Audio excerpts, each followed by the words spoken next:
When we show what we've developed so far to our users at the travel agency, they approve it and remind us that for each tourist attraction, they want to record the city in which it's located. Therefore, our application must take into account that countries contain a set of cities, and also that each tourist attraction belongs to a city. GeneXus provides an easy way to represent a reality such as this of countries and cities. It's implemented by adding a second level to the country transaction. Let's see it in action. We open the country transaction, and while positioned on the last attribute, we right-click and select Insert Level. As we can see, a sublevel is opened. We call it City.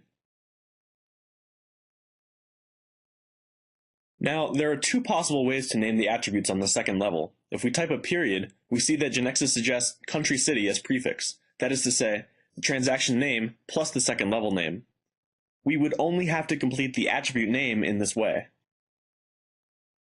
Now, if on the other hand, we type quotation marks, we see that GeneXus suggests the prefix city as the second level name. We would only have to complete it by adding ID at the end, and we would have the name city ID. We'll leave it like this.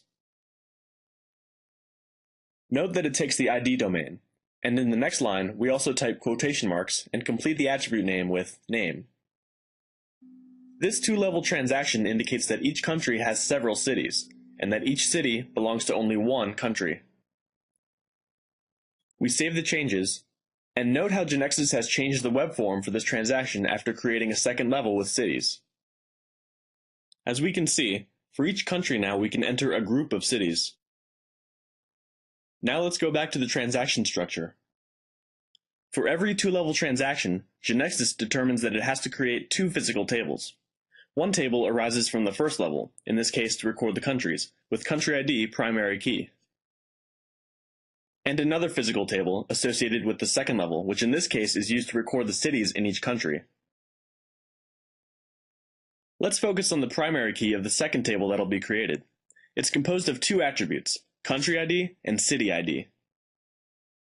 This means that the unique identifier of the cities is composed of both attributes.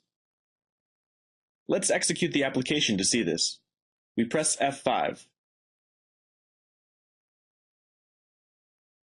Note that GeneXus is proposing the creation of a table called country city in the database. This is the table created from the second level that we defined in the country transaction, and its name is taken from the transaction name plus the name we gave to the second level. As we explained before, its primary key is composed of the country ID and city ID attributes. We execute the creation of this table in the database. The necessary programs are generated, and the application is run. We'll execute the country transaction to add some cities for the countries that we've entered. We query the first country that we've entered, it's Brazil, and we add a city to it. We identify it as City 1 of this country, and it's called Rio de Janeiro. Now we'll enter another city for Brazil, and code it as City 2 of Brazil. It's Sao Paulo. We confirm. Now we go to the second country that we've entered, which is France. We add only one city, Paris. And we'll confirm. Lastly, we'll add cities for China. We find China, and we add as city number 1, Beijing,